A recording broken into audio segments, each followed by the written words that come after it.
being here today, and before we begin the part of the hearing, let me turn this over to our gracious host, who was kind enough to make all the accommodations and turn his workday around for us, upside down. Mayor Nogales, thank you, sir. Thank you very much, Congressman Grijalva, and welcome. Good afternoon. And I just want to thank the Congressman for being here in Nogales, especially in this special hearing. The topics are very important to our community, and which is security, the economy, and immigration reform. Very important topics for our community, and I want to welcome Mr. Honda from California, Congressman Grijalva from Arizona, Congressman Gutierrez from Illinois, and Congressman Silvestre Reyes from Texas. Welcome, and thank you very much for being here. Before we continue, I just want to welcome some of the elected officials that are within this room from our community. Sheriff Estrada, thank you for being here, sir, and your testimony also. Councilman Melendez Lopez, thank you for being with us. Councilman Nubar Hanesian, thank you, sir. Councilman Jose Diaz, thank you for being here with us too. And the City Manager, Shane Daly, thank you for being with us too. And Santa Cruz County Supervisor, Manny Reese, thank you for being with us.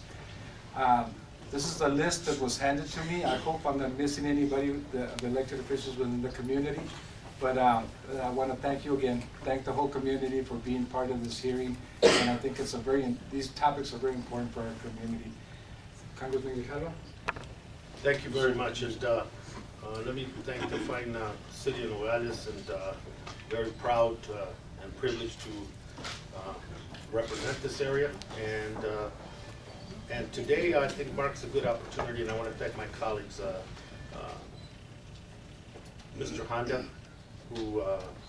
who's a good friend and an influential member of the Appropriations Committee in Congress, and also former chair of the Asian Pacific Caucus, and currently chairman of the Task Force of Immigration, and my friend Luis Gutierrez from Illinois, Chicago, who is here, who doesn't need a lot of introductions. He has been at the forefront of this issue of immigration and immigration reform from the get-go. And as we go forward, his voice and his experience is going to be very, very much not only needed, but we anticipate that crafting policy will be a primary responsibility for him and for the rest of us. And my friend from El Paso, Mr. Reyes, former chairman of the Intelligence Committee in the House of Representatives, and just a word, and his presence with us is very important. Can't undersell that. As a member of Congress, he's been an advocate for rational immigration policy. 26 years, a retired sector chief in El Paso for Border Patrol. And so the perspective that he brings is one based on reality and based on real experience. So we're very fortunate to have these three gentlemen with us. I want to thank them for the time that they took. These are times when it's very difficult to get members of Congress to go anywhere. Other things are going on. And for the fact that they took this time, I'm very appreciative, and I know that the people of Nogales, and as we continue this tour, share my sentiment. At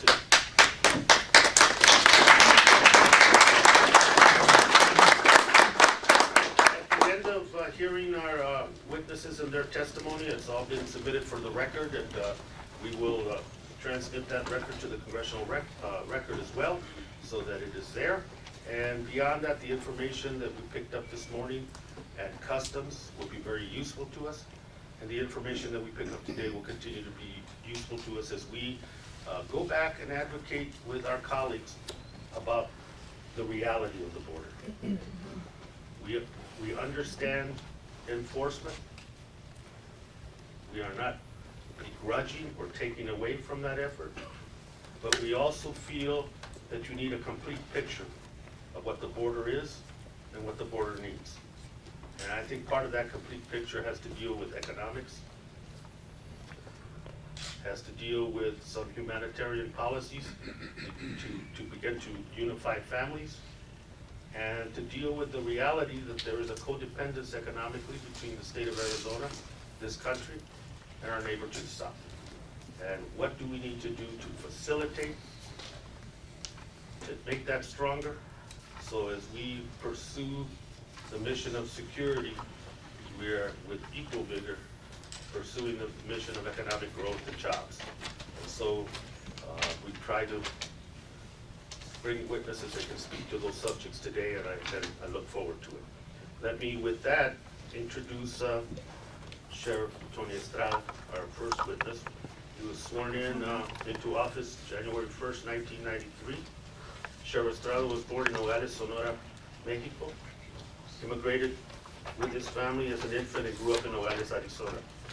He started his law enforcement career as a dispatcher with Nogales Police Department, worked his way up through the ranks, retiring as a captain in 1991. Since taking office, the Santa Cruz County Sheriff's Office has grown into one of the finest law enforcement agencies in southern Arizona. Estrada has used his many years of law enforcement experience to modernize that office and to enhance its growth.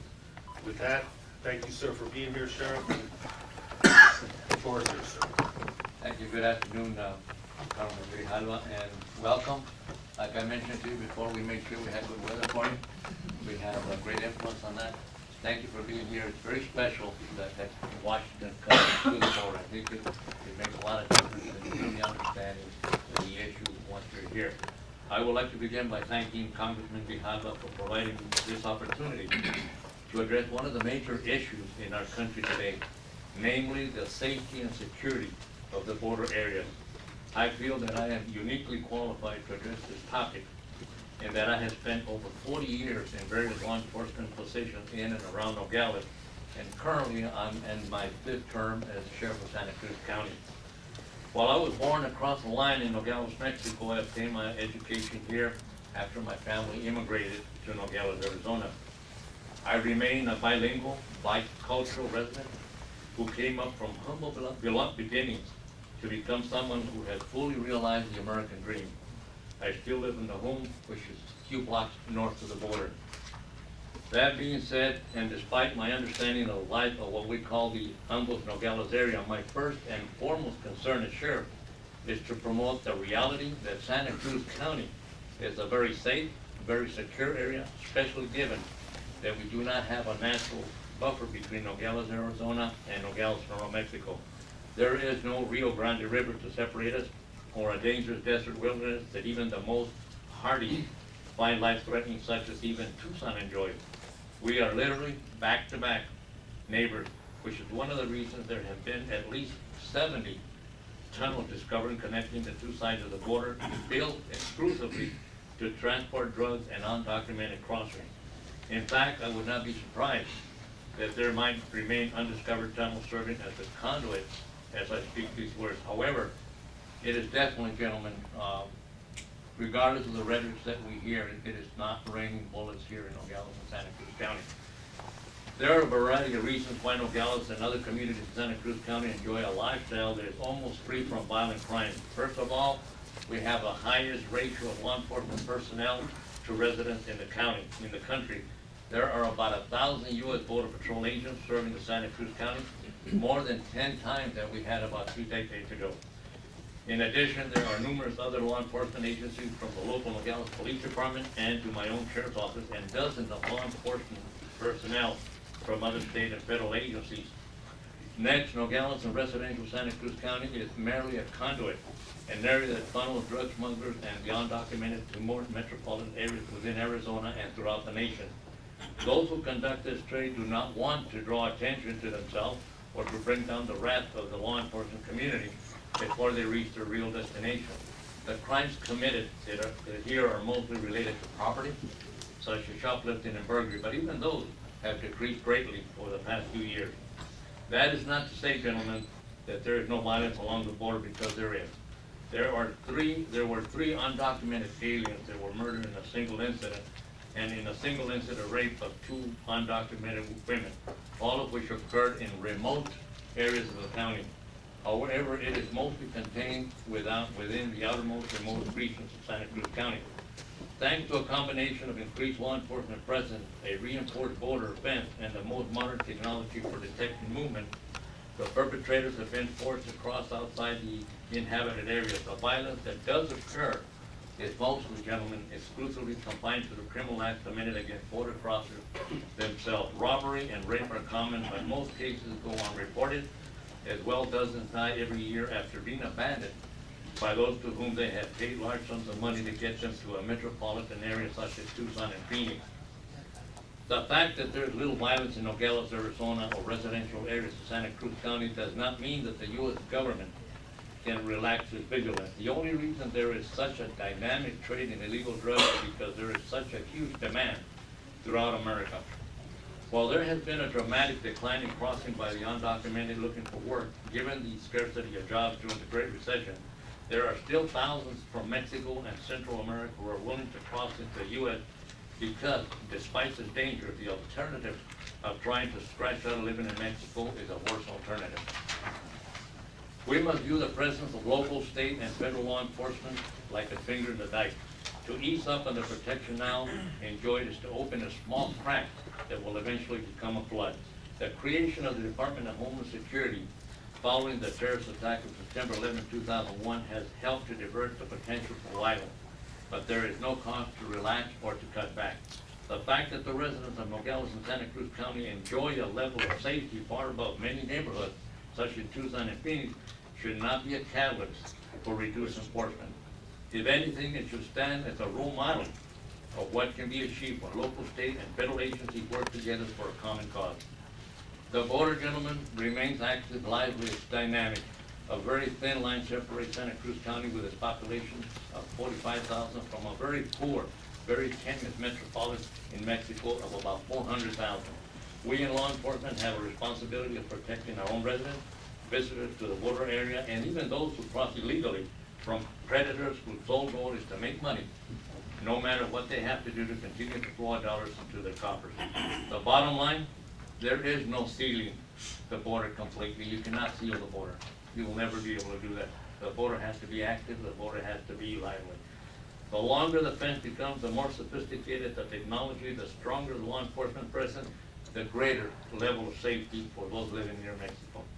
Forcing the drug and people smugglers even outward to more remote areas is both a blessing and a curse.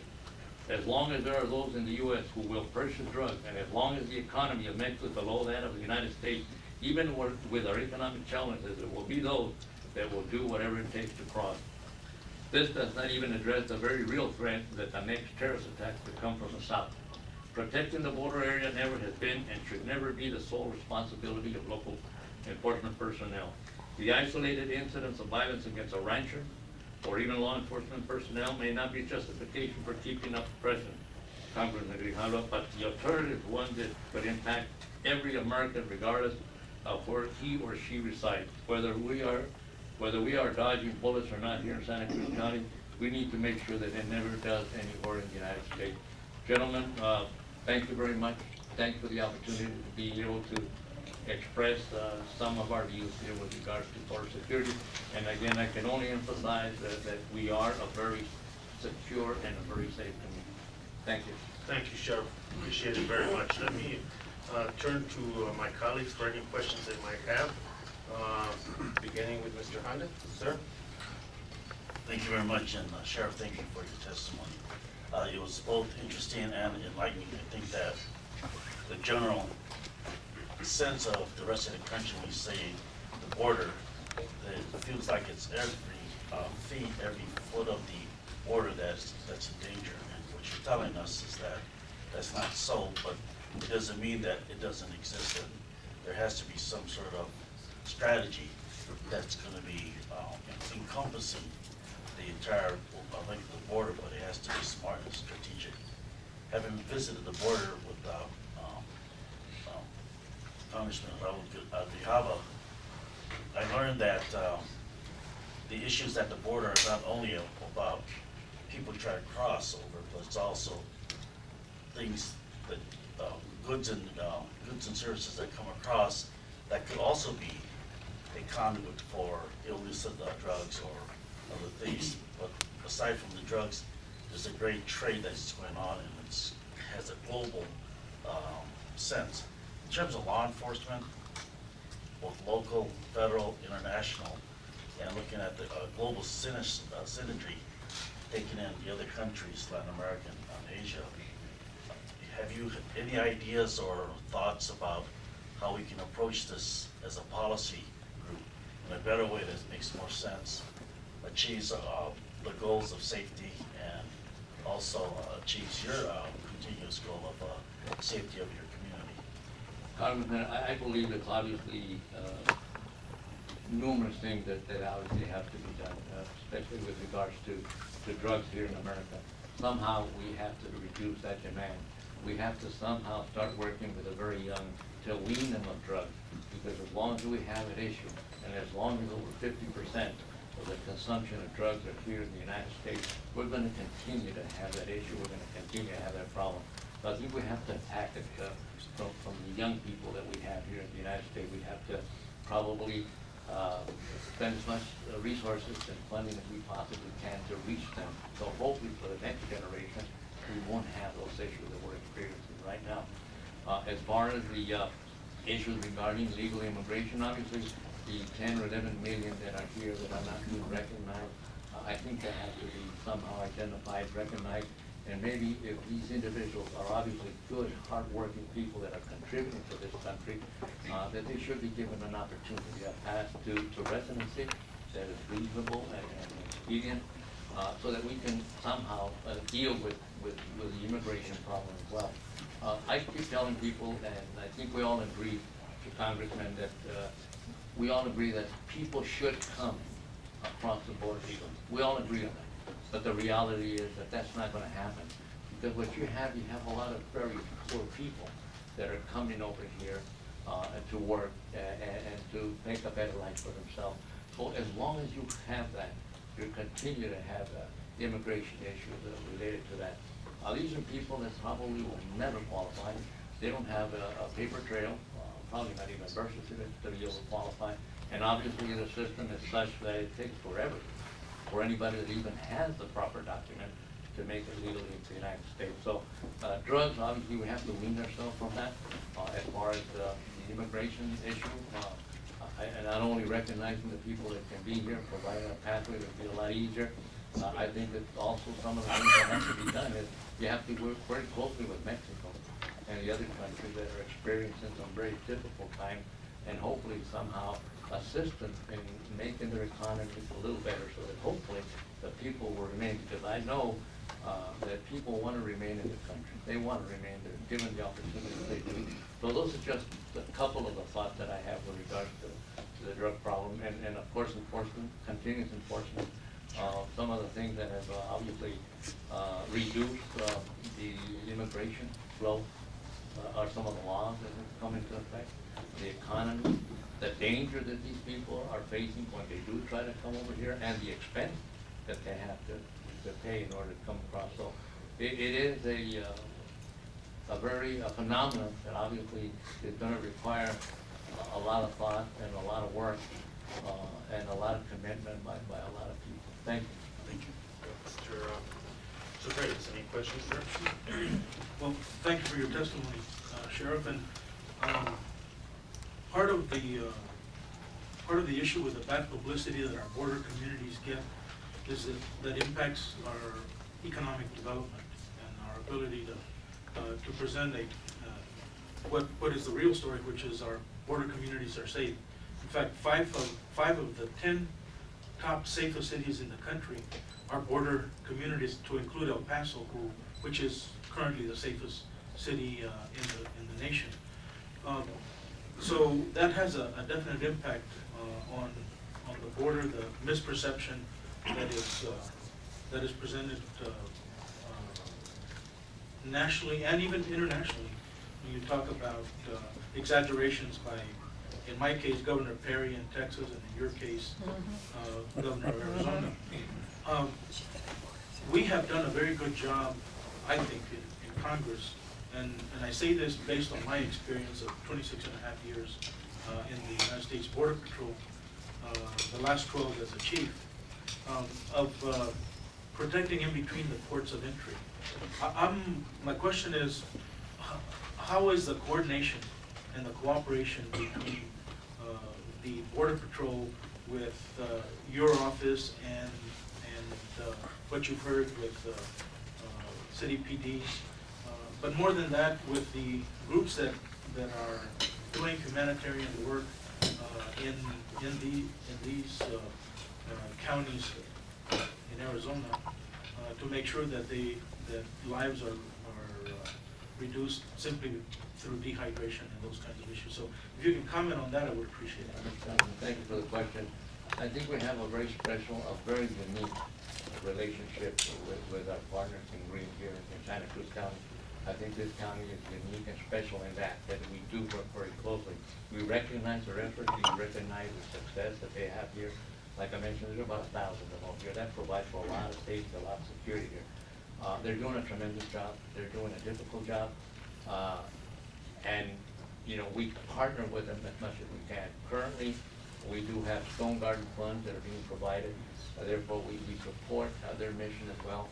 We don't actually go out there, Congressman, to look for people that are here illegally to detain them, but we are there trying to protect whoever is out there and assist the Border Patrol in their mission as well, to make it safe for anybody that's here and to make it safe as well for the residents of Santa Cruz County by providing more personnel. So we have a unique and special relationship with the U.S. Border Patrol that goes back for decades.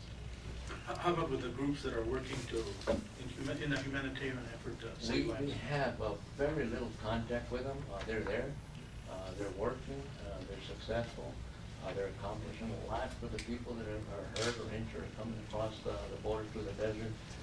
So they're doing a great job, and they're not imposing on us. We feel that they're doing something that's obviously very useful to the county and the residents up here. So we have no issue with them, and we understand they're compassionate and willing to help. And we see a lot of these poor people that are coming across this border, trekking for thousands or hundreds of miles, that have no idea about the dangers and the perils and the weather and everything that they can encounter. Well, thank you, Sheriff. Thank you, Mr. Gutierrez. Number one, I want to thank you for your decades of service, Sheriff. Really appreciate it, because I know we're safer in Chicago, because the people said, why are you going down to the border? I said, it's my border, the border of the United States of America and Mexico. It's not the Arizona border, it's our border. And I want to thank you for being such a great American and keeping that border safe for us. I want to thank the mayor, thanks a lot for hosting this activity. Thank you, sir. I now know, that Congressman Raul Grijalva, has such a great partnership with the two of you. And I wanted to tell everybody here how much we appreciate Raul Grijalva. I know he's from here. You may not recognize it. I do. I'm thankful every day you send him to Congress, because I work for comprehensive immigration reform, and I'm working to get you the resources you need, Sheriff. And he's doing a really good job. And thank you, Raul, for calling this hearing, and thank you, Sheriff, for your testimony. Thank you.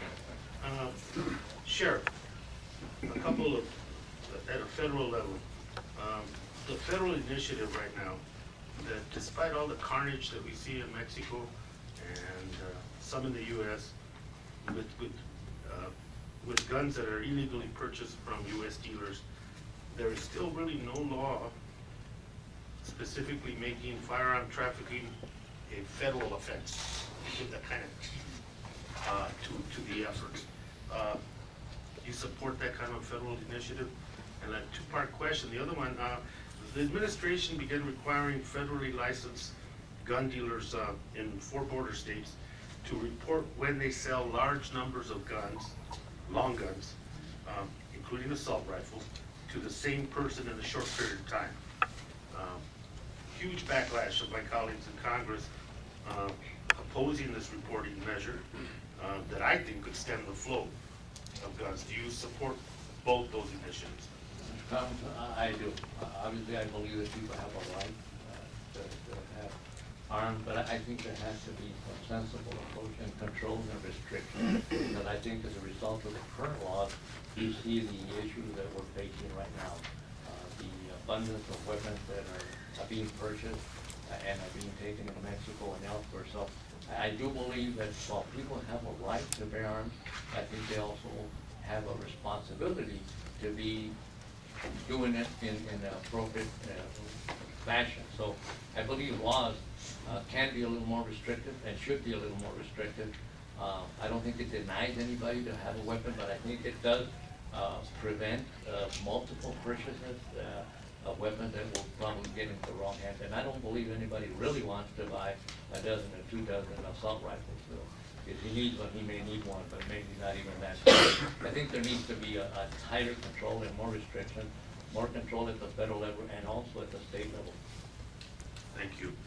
With that, let me thank you, Sheriff, for your time, your work, and extend our appreciation to you and your officers for the fine job they do. Thank you, sir.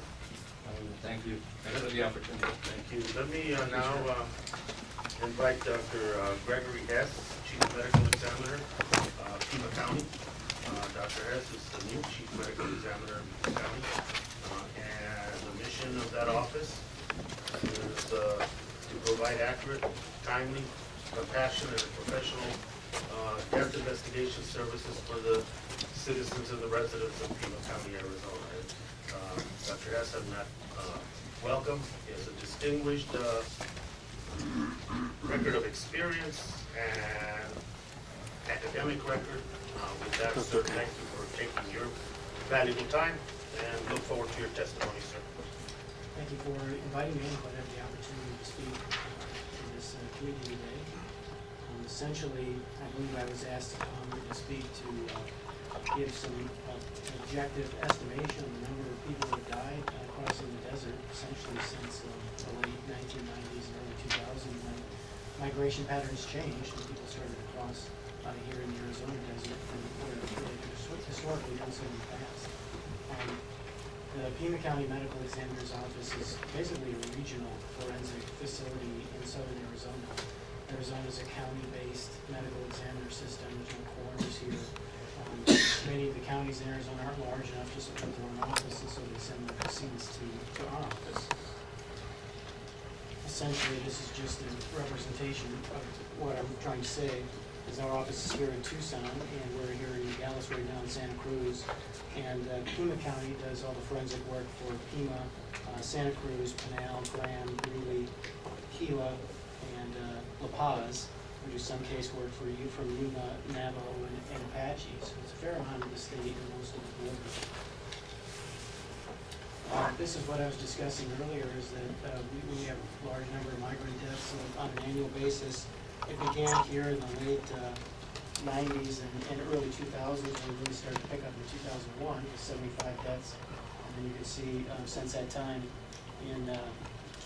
despite a lot of background noise here, we are on an average between 150 to 200 deaths a year, with a spike in 2007 with 216. 2010 was a record year with 230, and for 2011, 184. So the problem seems to be continuing to march on, so to speak. This is a map that I took from a humanitarian organization in Tucson to Maine borders. The reason why I wanted to show this map is because this just represents deaths from 1999 to 2009, 1,755 deaths. But you can see where people are crossing based on the red dots on the map. Again, here is Tucson, here's Nogales, and people like to cross through Nogales in the Pima County area through the town of the nation in the west Pima County. That's the vast majority, and even though Cochise and Yuma counties are also on the border, they have less deaths probably more Cochise than there are in Yuma. And it should be no surprise, we tend to get peaks of deaths during the summer months when it's hottest. We average between 10 to 17, 10 to 20 deaths for every month during the year, except for the summer. June, July is always a peak, and August, and these are numbers from 2010. And going along with what the sheriff just spoke to, if we look for traumatic deaths here in the migrants that die crossing the desert, it's 1%. Essentially, it's small.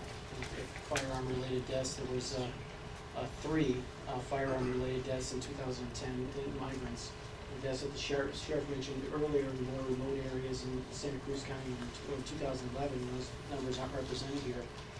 The largest category is undetermined. The reason for that is because many of the remains that we get are essentially decomposed to the point where we aren't able to determine a cause of death.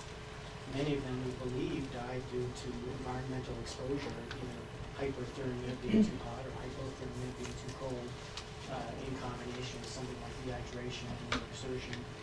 But we can't prove it, so we leave the manner of death as, the cause of death is undetermined. The second largest category is what I was just talking about, environmental exposure at 43%, and then blunt force injuries, which would also represent motor vehicle accidents, falling from a cliff or something like that. Drowning, natural causes, drowning, and how you drown in the desert is essentially we have a canal system where water is provided for irrigation. People can drown crossing canals. And then small categories such as firearms injuries and then miscellaneous other causes. Some of the challenges that it represents for us in southern Arizona is what to do essentially with all these people. In 2005 was the first year we basically ran out of space. We had to get a refrigerated truck in order to store bodies until we could process the remains. And it's been a problem ever since, up to and including this year. We have two storage facilities. One's indoor. This is our original facility. It holds 120 decedents. There's a rack system on the other side that's not in the picture. It's very much the same. Here's the refrigerated truck that we later purchased that we first had to get in 2005 in order to store remains. These trucks are actually not that efficient to store remains because you can't stack anything in here. They have to be on the floor, so it's a large truck that doesn't hold that much. In 2006, this outdoor cooler was, we finished construction on that, and now it holds 142 remains, so our total storage capacity is 262 individuals. This is much greater than other jurisdictions our size, essentially. If you went to other locations in Minneapolis and Milwaukee or other places with similar populations, they would have much less than half this storage capacity, but ours is mainly due to live deaths. And in 2012, we had 12 migrant deaths in January, so we anticipate, at least on our numbers, that the problem will continue, and it has been going on for some time. Thank you for your time. Thank you. Let's start with Mr. Reyes, if you have any questions. Thank you, Dr. Hess, both for your work and for your testimony here this afternoon. On one of your graphs, you showed a couple of spikes. Are you able to determine what created the spikes in the number of deaths in those particular years? It's the heat during the summer months and the spikes in environmental related deaths. July 2005 was our busiest July with 69 deaths, and we had 50 some that you saw on that graph in 2010. And most of the deaths are environmental related, and that's why we get so many during the summer. So proportionately, the number of people entering through the area was constant, and it was just attributed to those two factors more than anything else, or? I don't know the answer to that for sure. I believe that the majority of the migrate is, I think there's similar numbers of people that cross, but the risk of an adverse event essentially happening when you cross is greater in the summer than it is in the other months, unless you get unlucky in some fashion. Have there been public service efforts to dissuade people from crossing, particularly during the most dangerous times of the year, and through perhaps some of the most dangerous areas that have been identified, both that you know of here in the United States and also in cooperation with Mexico? There have been. I don't know exactly what efforts that have been taken, but there's numerous organizations, humanitarian and otherwise, that do post notices both in Mexico and in Arizona describing the dangers of crossing during certain times of the year in certain locations. Doesn't appear that is act as much as a deterrent. And I noticed the breakdown there between male, female, and I believe the other category was other. Are those categories, do they remain constant year to year as well? Basically, the majority of the people that cross fall into certain age groups, usually in the 20s and 30s, and I didn't provide all the data that we have on this topic. The majority of the people that die are also male. We do get teenagers, we do get occasionally children, we do get females, but the majority is male in the 20s and 30s. Maybe that's something we could get, I think those statistics would be relevant for us to look at. Absolutely. Thank you. Thank you. Mr. Gutierrez, any question? Thank you, Dr. Hess. I guess just two quick comments. Number one, you see how many there are. This is Arizona. I mean, there are other parts of the border people are dying crossing into the United States of America. And I think what it tells us, Congressman Hernandez, is that that's why we need to do it comprehensively. I mean, if there's anything I've learned from this trip, is that you can't do this. You can't leave behind the border and tragedy and the inhumanity of people dying on this border. I mean, people die on the border because one of the main reasons is we don't have visas for them. I mean, I know the more I see you shut it down, the more I see undocumented workers and illegal immigration to the United States of America. So I'd like to thank you because I think it's really shocking. It's really shocking to see those numbers, the number of deaths of people. You have a tough job. And thank you for doing it so well. Yeah. Thank you also. It's the stats, as Congressman Gutierrez said, mentions just for this area. I've noticed that the spike is not only in the month, but over the years since 2001, it's increased. And I suspect, and I don't know, but I suspect that the hardening of the borders and the presence of urban centers like Nogales, where there's a lot of law enforcement, it seems like it funnels people to the most dangerous areas where the concentration of dots were. And so, you know, it's almost like you would know that people would know that they can take their lives in their own hands. I guess one of the comments that bothers me a lot is when people talk about the folks coming over the borders to seek jobs, saying that they're stealing jobs. And I think that sometimes we on this side who are critical forget that folks want to take care of their families. Or there's other things that drive them to face these kinds of perils. So if that's a valid statement, or if there's something else that could be said or needs to be said in addition to what I said, you have that. I'd like to hear that being shared with me. And I apologize, could you rephrase that one more time, exactly? Well, there's a lot of criticism of folks who don't understand the motivations that drive people to face that kind of peril and death also. They complain about folks coming here to steal our jobs, take jobs away from Americans. Yet that's without the understanding of the motivation that drives them to be here is to take care of their families, to be able to take care of them. Now, if there are other motivations other than what I mentioned that you may be aware of, that would be helpful. We don't deal, to be honest, a lot in speaking to the families of the people that have died.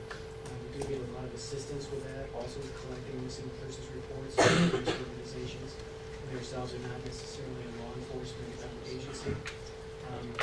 I think some of the things that we've seen over time is that when we do identify people that have died, they've often tried to cross before and have been successful doing so, and many times have been apprehended before. So I think people may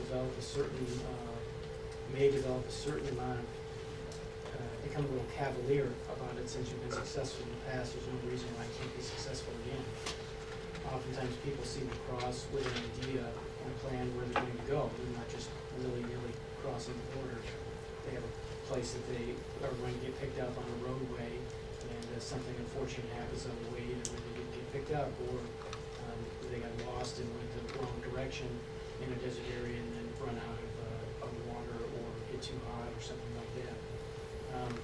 So the motivations of why people cross are probably multifaceted. A lot of it having to do with economics or having family already in the United States. People cross going back the other way as well to return to families for holidays or things like that.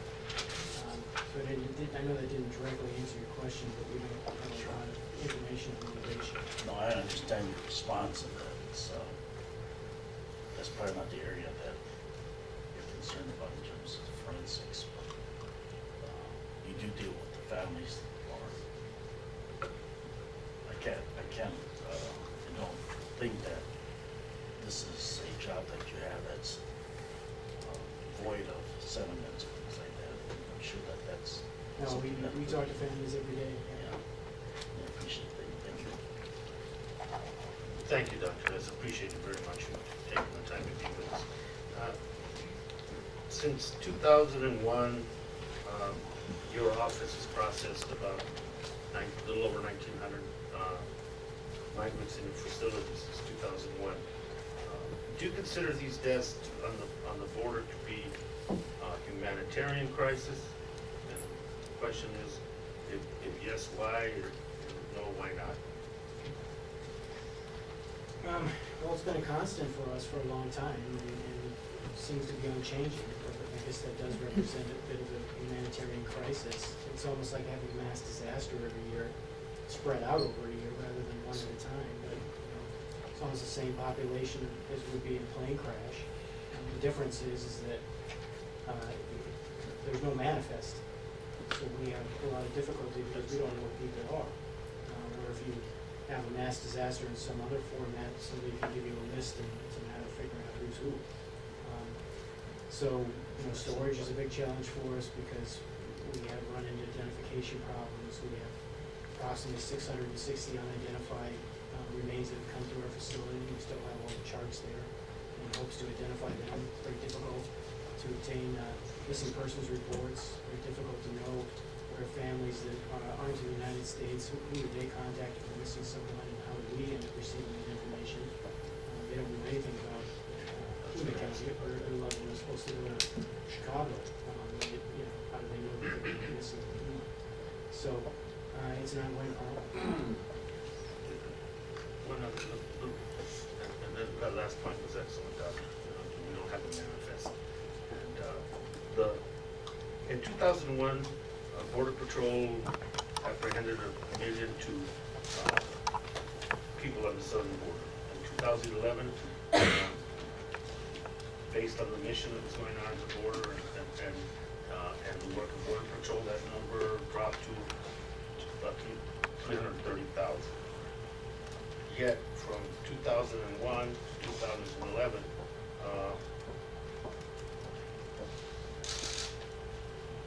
the migrants have died and the borders remain constant. Can you explain the phenomena, or is it within your realm to explain the phenomena? I would love to be able to. Unfortunately, I can't. But part of the problem with the dryness of these statistics and what they represent is that a lot of these remains that we find are decomposed or skeletonized. So it may not represent the remains of somebody that died the year that they were reported dead. It was more the year that they were found. So we find 184 remains of migrants in 2011. They didn't all die in 2011. Got it. So there may be a lag between, so all kinds of people generate numbers, but if you see a decrease in number of apprehensions, people believe less people are crossing, there may be a lag between deaths reported and response. And we'll finish that at the wrap up. Mr. Reyes had a quick follow-up for you, if you don't mind, Doctor. Yeah, what has been the impact on your yearly budget? Very difficult to assess. We've had some one-time expenditures, for example, the extra cooler that we have. The casework at this point is sort of absorbed into what we do on a day-to-day basis. It's very difficult to break it out. I've been asked that question before, and I don't have a very good answer. the actual work that we do up front with remains can be relatively small, especially if you don't have much to look at. The time that it takes after the fact, and that's what's difficult to measure, can be great. I mean, we spend quite a bit of time with anthropology, with foreign consulates. The Mexican consulate is in our office almost daily. And some representatives from the El Salvador consulate Monday, actually, we were this week. So there's a lot of attention with other countries and trying to assist us with DNA identification and obtaining family reference samples for DNA. That's quite a complex issue. So how do you measure that and put a price on it? I think it's very difficult to do. And do you get any assistance, any federal assistance or other kind of assistance to defray some of the costs? We've received some grants from NIJ in the past, which we have used to hire an additional anthropologist on a grant basis who's now gone. We did purchase another pull-behind trailer for cold storage last year. We currently do not have any grants. We have received some grant money over time, but nothing on a regular basis. So any of the additional, expenses are picked up by the local taxpayers? Picked up by the county, yes. Thank you. Thank you, Dr. Hess, thank you so much. Appreciate it, appreciate your time and your professionalism. Thank you. Thank you. Let me now ask Mr. Terry Shannon, current board member, past chair of the Greater Nogales Santa Cruz Port Authority, and someone who has been at the forefront and making sure that the positions relative to not only the economic questions, but the overall topic that we're talking about today got heard. And as I can testify that Mr. Shannon is a persistent man. And with that, Darren, thank you for being here and look forward to your comments. Thank you, Congressman. I must say that's kind of a sad act to follow, but I'll do my best here. Thank you, Congressman Grijalva, and esteemed members of Congress, Mayor Leno, Commissioner officials of Nogales and Santa Cruz County. My name is Terry Shannon Jr. I'm Vice President of the family-run custom mouse brokerage business, which was started here by my grandfather in 1931. We offer logistics support for customers in cross-border trade. I'm also, as the Congressman said, a past chairman of the Greater Nogales Santa Cruz County Port Authority, which is comprised of representatives from the city, the county, the Maquila Noa Association, the produce associations, downtown merchants, customs brokers. Ex-official members include Customs and Border Protection, Border Patrol, General Services Administration, and a sister organization in Nogales, Sonora called el Consejo Empresarial. I noticed that the president, Mr. Andres Ibarra, is here, and I was happy that he came across to be here with us also. I hope the wait time wasn't too long for him to get here. The border is a very complex issue, as we all know, and there are very different components to it. I'll be talking more about the port of entries and the economic impact that the port of entries play in the big picture. As you would imagine, Mexico is Arizona's largest trading partner with $22 billion in cross-border trade occurring here a year.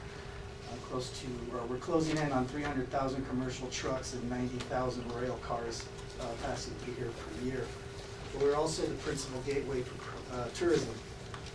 11.2 million people cross through our ports of entry a year, 3.9 million by foot and 7 million by car. Mexicans spend $7.3 million in Arizona a day, with $2.6 billion per year. 235,000 jobs are tied to Mexico and Arizona, 60,000 of those in the tourism area. Mexico has the same impact all along the southern border.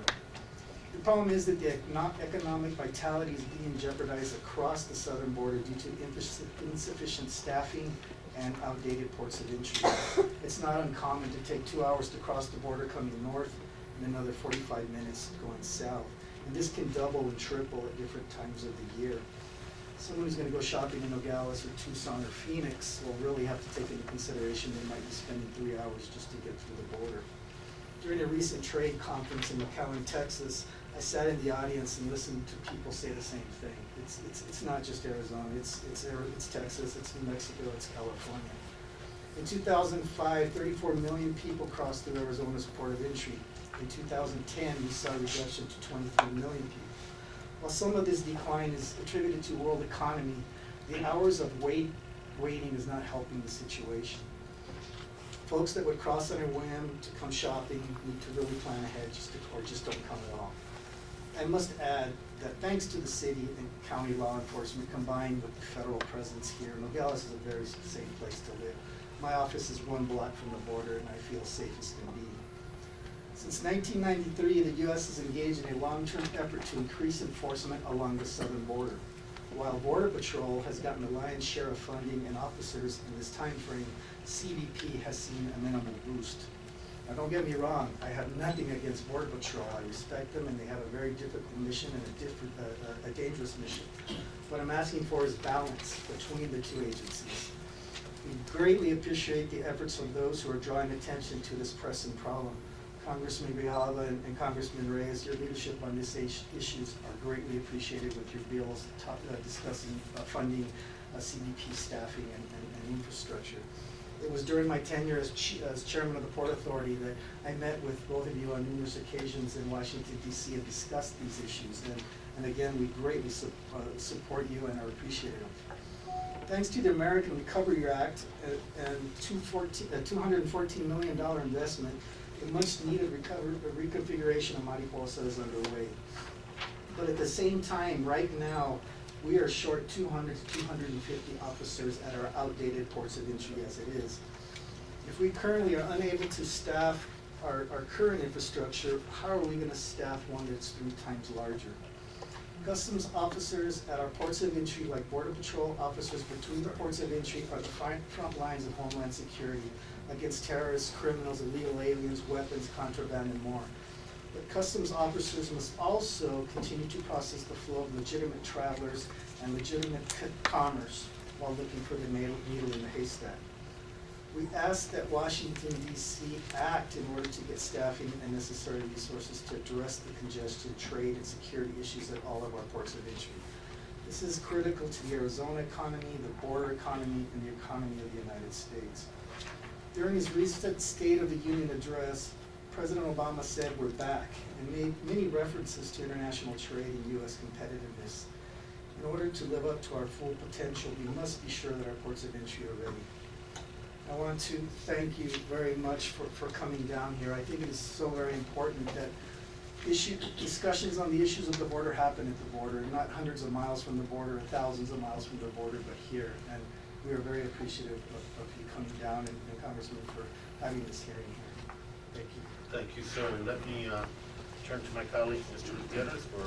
Thank you. Well, Terry, thank you for your testimony. And let me just share with you that the Comprehensive Immigration Reform Bill is over 700 pages, but some of that is because of the work of Raul Grijalva and Congressman Reyes. We put their language in the bill. They advocate. That's why I think it's important that we're here, that we take the totality of the border into consideration, the ports of entry, and I mean, it's very important. And let me tell you, Raul made sure we went to go see it today, okay? And because I think it is important. So let me ask you, so I'm from Chicago. Is it important to people in Illinois? Is it important to people in other parts of the United States of America? Or is it just the Arizona issue, whether we fix this or not? That's the message that we're trying to get out now. Because in order for people to support your bills, they have to understand it's not just the border states that are getting a benefit from being with Mexico. There's a map, and it's a part of my testimony, that shows different states and the impact that Mexico has with the various states in the United States. And specifically when a state specializes in something, yes sir, when a state specializes in something, whether it's pork or cars or vegetables, those are the type of products that are being sent to Mexico. Mexico is a huge consumer of U.S. goods, and these benefits are across the board. I'm sure if you look at your state, you'll see the benefits there. Thank you. I just wanted to let me see, it says between $50,000 and $200,000, $9.6 billion from the state of Illinois. Not all of it goes through, but it Right, goes through the to border. Mexico, and it's. But it goes to commerce. Mexico, and it goes to, either it goes to Nogales or it goes to some To port. Texas, yes, sir. To Texas, it's $9.6 billion. That means there's folks in Chicago, American citizens, very important for them. So thank you for your work. That's why I keep saying it's our board. Thank We you. need to work on it. Thank you, Terry. Thank you very much. Mr. Hunt? Thank you, and thank you for your testimony, and I did say thank you to the mayor. My mother will kill me if I forgot my manners. The thing I'm gonna be taking away from this is, again, I said, some of us think simply on the border issues, and when you talk about food trade, and other activities in the area, it becomes more complex, and then the dependence of how efficient the flow of goods and services come through this area to the rest of the country. I guess 60% of everything that comes out of eastern Mexico comes through Nogales to 80% of our population, which is east of the Mississippi. And so, aside from Chicago, I guess Chicago may be 60% of the 80%. But the fact remains that we all get impacted in that part of the country if things don't go right here. What I did see though, on the good side is that y'all are working together and increasing the capacity of having vehicles pass through, looking at trusted partners as far as people coming back and forth on a frequent basis versus trying to catch the bad folks or trucks that carry things that are not good for California in terms of citrus. Right. So it really does reflect the complexity and broad-based that the CBP does. And I think that when we say border patrol, I think most, I'll talk for myself, I think that it's just all one function, and it isn't. So in the solution set, I think we have to understand how complex the situation is here, that you can handle. It's just that we don't, as policymakers, understand it. The better we understand the complexity, the better the solution set will be. So this is an important trip, and as a school teacher, I guess this would be called a field trip. But I want to thank Raul for telling me I gotta come. I never say no to my twin, so I want to thank him, and also the testimony that you have, so that we can work together in shaping the policies and the language that will help us effect the kinds of changes that we need to see. We're ready to help support. Terry, I just to follow up, and it's more of a comment and give you an opportunity to maybe amplify on the response that you had from Mr. Gutierrez about why is it important in Illinois that we staff up, expedite movement of commerce and people, enhance the security at the ports of entry. Why does it matter to somebody in Ohio, Speaker Boehner? In his state, that's $2.7 billion directly from Mexico in trade. That's about 120,000 people working full-time related to that trade, and 18% of their imports come from. And so I think that economic message is part of a comprehensive and complex look at the border, and immigration has been a cog that's been missing.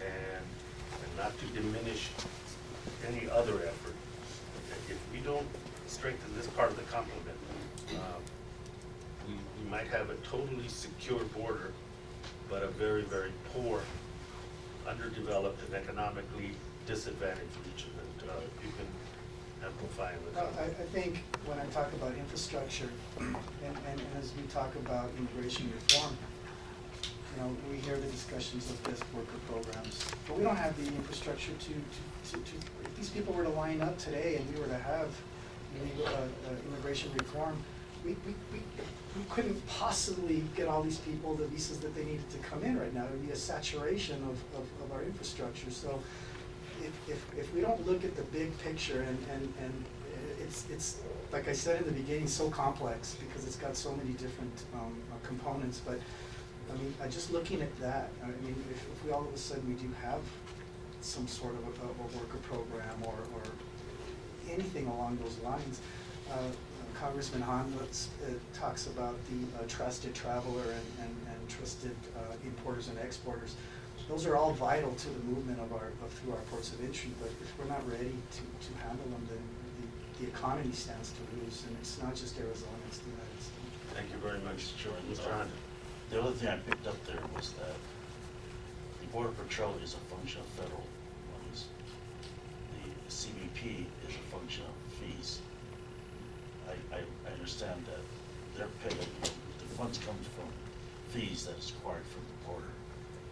Are there other, do you know if there's other sources of income that they have, or is it just purely fees? To be quite honest, I'm not sure. In the past, that's exactly how they were able to fund themselves. I would assume maybe Congressman Reyes. So it sounds like you have increased capacity, increased functions, same staffing, Right. and probably diminishing or stagnant fee structure, so we may have to be looking at that. Well, we need are like the champions for Border Patrol. You know, that's what we need as champions for CBP, and I know that that's what you're trying to accomplish, to make sure that they are both well funded. That's we have to have security. There's no doubt. As always, Terry, thank you for your insight and for the urgency you bring to it. And before I move on, before Chairman Reyes here makes me wait outside, you had a question, sir? Thank you so much for your testimony and also for your leadership, because I think you had a major role in getting the United States Chamber of Commerce to endorse the Ports Act, which was a very important part of the endorsement process. But I was going to ask you, this is the map that you alluded to, and I went to the index, and the statistics for the jobs are 2008, and for the economic data is 2009. How often are these updated, and can we get an update for 2010, 2011, and if not, when can we do that? Let me just say we're working on it. Okay.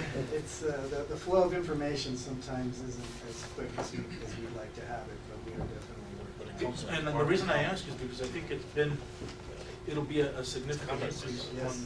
on Yes. these statistics that are cited here. So, again, I appreciate your leadership, and we'll continue to push for the complete package for the border. It doesn't just affect the U.S.-Mexico border, it affects the Canadian border as well, and the seaports Yes. as well. So Yes. we recognize that, and we'll continue to push on. Thank you, sir. Thank you. Thank you, Terry. Appreciate it very, very much. Let me ask Mr. Gary Brasher, who started his career with the Federal Bureau of Investigation, has been engaged in real estate and partnership management since 1982. He is owner-president of Brasher Real Estate, a full-service brokerage company serving Santa Cruz Valley for the past 15 years. He is president and part owner of Rose Valley Water Company in Peoria, Arizona. He has served in various elected and appointed positions of leadership at the state level in Arizona and locally and throughout Santa Cruz County. We welcome you, sir, and look forward to your comments. Thank you, sir. Thank you very much, Congressman, and thank you again, as others have stated, for your time, and Mayor, for opening up your schedule, so we appreciate that. Thank you, sir. As Congressman Grijalva indicated, my name is Gary Brasher. I'm a fifth generation Arizona. My family has been in and around Arizona for quite a while. We've been mainly involved in farming, ranching, real estate development, water company operation, and the like. I'm currently also president of the Coalition for a Safe and Secure Border. One of our missions is to raise awareness among decision makers such as yourselves, but also among residents in Santa Cruz County about issues regarding the border. And I've been specifically asked today to speak about the Interstate 19 checkpoint at milepost 41.5 or kilometer post 41.5 on I-19. You may have already toured it or seen it. If not, you'll certainly go through it, I'm sure, on your way home. As Congressman Grijalva indicated, I had the great fortune of starting my career working in law enforcement. It was a great opportunity to see things from a different perspective, but then also having been in business in Santa Cruz County for almost 30 years now, I think I've had the chance to also see what small businesses deal with, what we look for, et cetera. As president of the CSSB, I wanted to state our organization is extraordinarily supportive of the United States Border Patrol. We recognize they've got a very difficult job to do, and our contact with those involved in Border Patrol operations locally has been very positive and very cooperative. However, I can also say, in all fairness, that the operation of a checkpoint on Interstate 19 just north of the village of Tubac has also had a significant negative impact on our local economy. From an economic perspective, the checkpoint has created a barrier, if you will, of sorts. I'll quote Jim Green, who is the former president of the Green Valley Chamber of Commerce. He indicated that prior to the construction of the permanent facility there, Tubac was one of the main phone calls that the Green Valley Chamber received, how to get there, maps, what was going on in Tubac, et cetera, et cetera. He's indicated that since that checkpoint has become established in a permanent location, those phone calls have trickled to just very few. And mainly the questions he gets, to all of us here, probably seem almost nonsensical. But nonetheless, the questions he gets are, well, is it safe down there anymore? Do we need a passport to, quote, get back into Arizona? Obviously, they've never left Arizona, but the perception is, and other speakers have addressed this as well, the perception is quite different from time to time. As one who travels through the checkpoint, oftentimes, many times a day, I can tell you that the agents who are standing post are very courteous, they're very professional, and I've become used to answering their questions while recognizing that they'll have the dogs and sniffing your vehicle. That's part of their responsibility, it's part of their job. I think it's important for all of us, though, to recognize that when you aren't used to that kind of a situation, it can be a little daunting.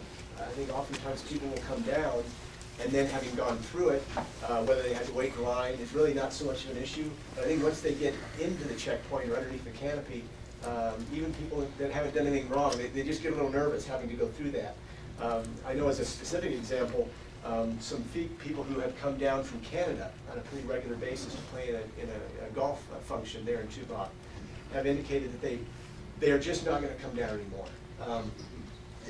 Sometimes they'll forget a passport in a hotel up in Tucson. Then when they go through the checkpoint, they're asked for citizenship. They have to state honestly they are not U.S. citizens. They're immediately taken over to secondary. The dogs are there, their vehicles are searched, et cetera. And those of us that live here realize that that might just be part of the process we go through. But I think for those coming from other places, as I said, it becomes something that's a little bit of concern. As I mentioned, these stories I know are somewhat anecdotal, but I think the checkpoint, although its operation is done, I'm sure, well within the prescribed methods of the Border Patrol, I think it just creates a layer. It just creates a barrier, and it creates a perception that, unfortunately, we have to deal with. One of the other things that I wanted to talk about very briefly, because I know your time is short, and that is that one of the things we notice happening is what we call the staging, flanking, and then the reloading. As a speaker mentioned earlier, I think it was Sheriff Estrada, we all realize we're not going to close this border down. We're not going to just shut it down. There's always going to be some flow going back and forth. And those that are involved in illegal activity oftentimes will get across that border, recognizing the checkpoint is there, they'll stage up, they'll hold back, waiting for maybe a night when the moon's not full, or waiting for some other opportunity to circumvent that checkpoint. They'll do so in a variety of different paths. We have the Santa Cruz River, which creates an enormous canopy. We've got the Southern Pacific Railroad, we've got the El Paso Natural Gas Line, we have other utility corridors that do create paths, if you will, circumventing the checkpoint. Once that checkpoint is circumvented, obviously the reloading takes place in the cities or the communities of Green Valley, Sahuarita, Arivaca, Amado, to the north of the checkpoint. So this creates an interaction, if you will, between those involved in illegal activity and regular residents. One of the things that I'm sure you're no doubt aware of is the GAO has done a number of studies on the checkpoints and efficacy and operations. And one of the things that has come up is that, that one of the Border Patrol's purposes of the checkpoints is not only to catch a certain percentage of those involved in illegal activity, most certainly, but also to force those involved in illegal activity into the surrounding areas where they're easier to identify and easier to apprehend. And again, if the checkpoint were such as in Laredo, where it's out in a much more remote location, I can certainly understand that. But when you have a checkpoint in such close proximity to schools, historic parks, the village, residences, subdivisions, that's where that interaction between normal residents and the checkpoint becomes somewhat problematic. So I could go on, obviously. I know your time is short, so I wanted to keep it brief and have a chance to answer any questions. But I wanted to give you a perspective of the kinds of issues our community is dealing with and the very real impacts of this checkpoint. Again, we recognize the Border Patrol has a very difficult job to do. We realize that they're engaging in those who are involved in illegal activity, and those people are constantly changing technology, they're changing tactics, they're changing strategy, and it's a very difficult job to do. But we hope that you can use your influence with the Department of Homeland Security to adopt policies that are sensitive to all of our communities, not just in the northern part of Santa Cruz County, but all up and down the corridor, so that we can all prosper economically, as well as enjoy the same security as those who might live north out of the county or north of the checkpoint. So with that, I just thank you for your time. Thank you. Yes, sir. Any questions? Gentlemen? Mr. Reyes? Well, I was just curious, thank you for your Yes, sir. testimony. Have you expressed some of these concerns to the chief of the Border Patrol in Tucson sector? And if so, what has been the result of it? Yes, sir. Yeah, we have had an opportunity, and actually we've had the opportunity ever since Chief Aguilar was actually the chief. And of course now he's moved on through the ranks. And you know, I would describe it as being very cordial, very positive conversations, but also the answer we typically get is that the checkpoint is part of a three-tiered strategy.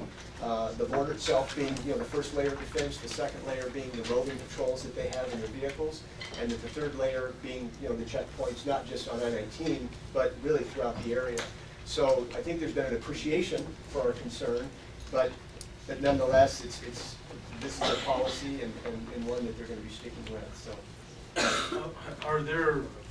Is there a possibility, especially for tourists that come to the border from other parts, to do some educational or informational sessions? Because I know the Border Patrol is very much interested in Yes. having people understand what it is that they do, how they do it, and why it's important that they continue to do it. So have there been efforts to do that? Do you know? Yes, sir. And in fact, not just our organization, but I know the local chambers and others have reached out to do press releases. And I think the Border Patrol has worked to try to do the same thing. But as was pointed out before, there's this sort of overwhelming almost perception, you know, of the border. In fact, there have been times where people reading about the long wait times that Terry referred to think that they're going to have those same wait times at the checkpoint. It's a lack of, I think in many cases, education, as you point out. So there are some organizations trying to overcome that. Thank you. Thank you. Any questions? If I may. Yes, sir. I share your concerns about that checkpoint, and probably having been through this whole process, we have conflicting opinions with the delegation as to the merit of that checkpoint.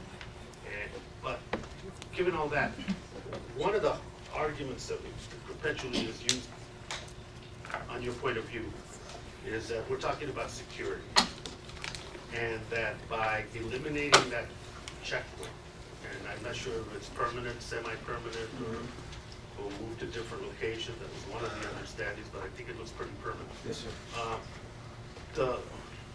That we're sacrificing security for the sake of aesthetics. And it's, you know, it's an argument that I heard often when I would bring up this point.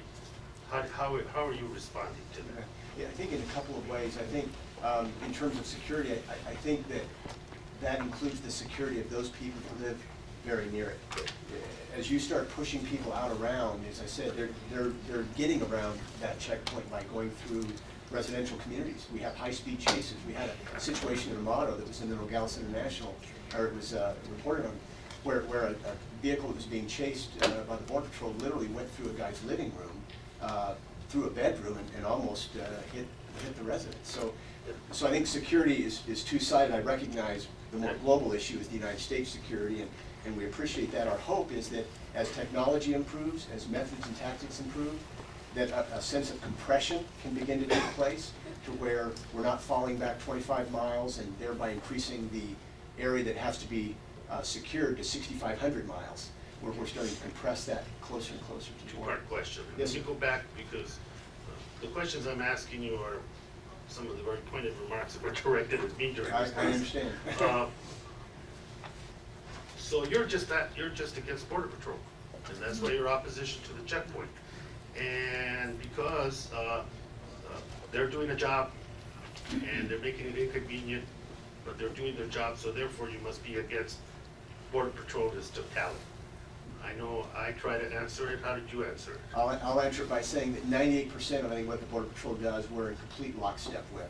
Okay. Even by a JO study that was done in 2010, the Border Patrol, by their own statistics, said that their goal at that checkpoint was to get 3% of the illegal activity that had come across the border at that checkpoint. 3%, and that was the maximum. That was the hope. That was the goal.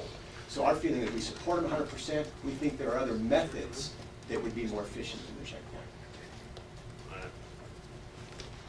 I answered it somewhat like you. I think I'll just copy yours a lot.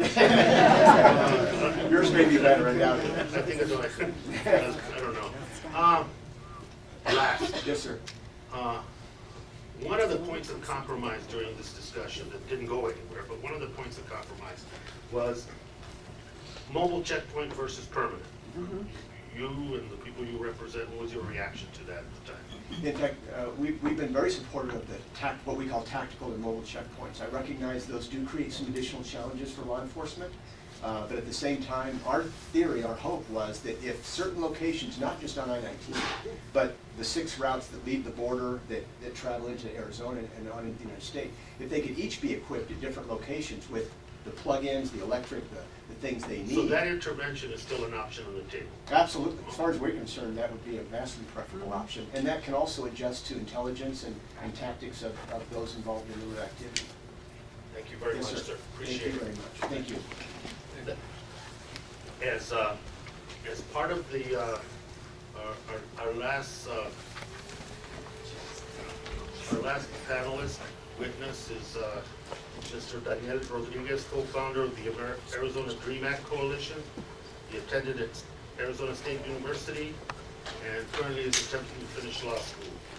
As we look at this comprehensive picture of immigration, economics, this issue continues to be an important issue, and we welcome Mr. Rodriguez and look forward to his comments.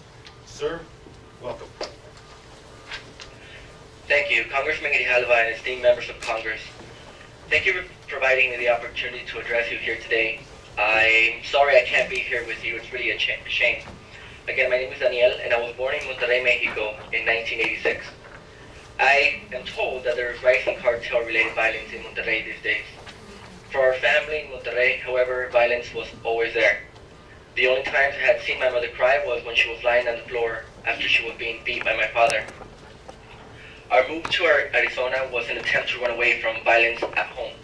Our previous attempts had failed, but hopefully this time we would go far away enough to have a little peace. In Arizona, we lived in my aunt's garage. My mother disappeared a few days after our arrival. I didn't know where she was, but I knew that every day she came home late at night.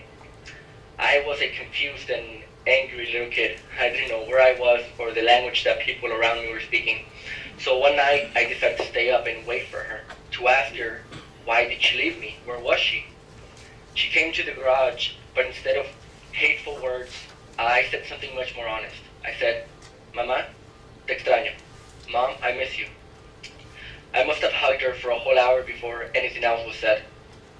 Then she finally whispered, guess what? You're going to school tomorrow. My strongest motivation to excel in school, like many of you do, was to help my family. How could I have stood up to my father? How could a skinny 7-year-old kid offer physical protection? But school, education, was a weapon that I can use to protect my loved ones. The first time I went to a high school counselor, she told me I couldn't go to college, that I should worry instead about finding a job. Well, I did find a job. But right before I dropped out, I went to another high school counselor. And she asked me, what do you want to do? I said, I want to go to college. All right, she said, let's make a plan. I graduated from high school in 2004 with honors and a scholarship to Arizona State University. In 2008, I graduated with a bachelor's degree in English literature and a bachelor's degree in political science. Again, I graduated with honors and a recognition as the most outstanding undergraduate. That same year, I was accepted and began my career at Sandra Day O'Connor College of Law. During law school, I co-founded the Arizona Dream Act Coalition, whose mission is to fully integrate immigrant youth into our economy and education system. Through the work of this organization, we have been able to support the leadership and education of many students, many of whom have graduated with degrees in business, engineering, nursing, and other fields of study. Unfortunately, I was unable to finish 1 year of law school. You see, within a span of 5 years, the lives of immigrant youth in Arizona has changed drastically. Since 2007, immigrant students have been ineligible for merit-based public scholarships in Arizona. Additionally, we have to pay about 3 times as much for tuition in public universities and community colleges. This law has closed the doors of higher education for many of us, most of us. It doesn't stop there. Before, all I had to worry about was getting good grades. Now, I have to call my mom every night to make sure that she's okay. I have met with many students, now living with friends or who have been homeless because their families left to another state after SB 1070 or their family members were deported. We have experienced a lot of taken away here. Taken away of scholarships, taken away of opportunities, taken away of freedoms, and taken away, unfortunately, of loved ones. Yet there is hope. There is hope, I know it, in the faces that I see of students. Because we know we've been here before. We meet here today and we'll meet in the future. Because this immigrant nation is once again at a crossroads. We are called to remind ourselves of the country that we were, examine the country we have become, and provide a vision for the country that we hope to be. I couldn't continue law school despite my good grades because the school couldn't offer me a scholarship. I hope to return this year. In the meantime, I opened up my own translation business. In the future, I will continue to offer policy around immigrant youth and international students. Because I believe that in today's interconnected and increasingly complex world, the flow of intellectual capital should not be impeded. In your efforts to meet our current challenge, keep the DREAM Act in your hearts. And please support a DREAM Act inclusive of our future doctors and servicemen. Youth that want to fight for this country with their bodies and with their minds should be given the opportunity to do so. I remember the tough choices that my family has had to make throughout the years, and I know that you are faced with many tough choices now. But I urge you to have the courage to make the right decisions. Thank you for who you are, and in the spirit of an unwavering quest for peace and justice, I leave you with one of my favorite quotes by the words of the late Ted Kennedy. The work goes on, the cause endures, the hope still lives, and the dreams shall never die. Thank you and God bless. Thank you very much. And,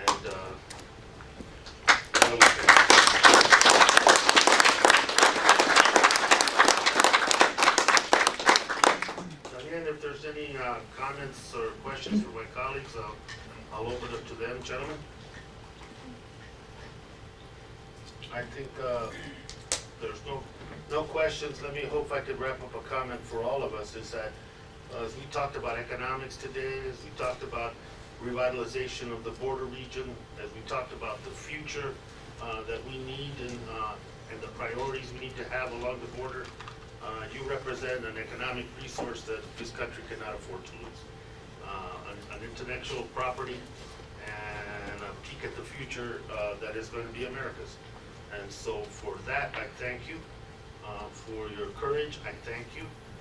For your persistence and advocacy on behalf of your fellow students and for comprehensive immigration reform, I thank you. And like you said, this is no time to give up hope. This is time to reload and recommit to that. So thank you again. And Mr. Hunt, any comments, sir? Yeah, well, the fact that you said that, you know, the scholarship had to go away, but you know, you're not giving up, and you said something very interesting that I'm going to start my own business, and that seems to be kind of like the core of American spirit, that nothing's going to get in your way. You're self-reliant, you understand the needs of other people, and you're willing to fight for what you believe in. So you're not saying I give up and I'm gonna wait on other people, but you're saying to people, in the meantime, I'm gonna start a business, I'm gonna pay taxes, I'm gonna create jobs. That sounds like a mantra from the folks who say we don't wanna see immigrants in this country because they drain our resources. And yet, what you're saying, what you're testifying to is completely the opposite of what other folks are saying. And so I just wanna compliment you on that. And you have a team here that's 100% your corner. Thank you, Mr. Honda. Thank you. Thank you, Daniel. We appreciate it very much. As you can tell, there's no real question, just a comment and our expression of thank you. Thank you very much. Mayor, again, thank you for your courtesy. To the witnesses, very much appreciated. And my colleagues are in different positions throughout Congress. 3 colleagues that could be here that want to share this information. This is Zoe Lawford from California, Mr. Paulus from Colorado, and Mr. Politano from California. They would have been here, and other issues and personal circumstances required them to be home. But for the gentlemen that are with me today, we're very much appreciative, and the information and the comments today are very important. And Mr. Reyes said something that I just want to close with and extend my thanks to all of you, is that being on here today, being with you in a border community that is vibrant, that is part of my family's history, is indeed a privilege. But also, I don't see this as all dark. I see this as a great opportunity, and we will take your information and work with your leadership to see how much of it we can realize and how much of it we can get done. So thank you, and appreciate it, and have a good afternoon.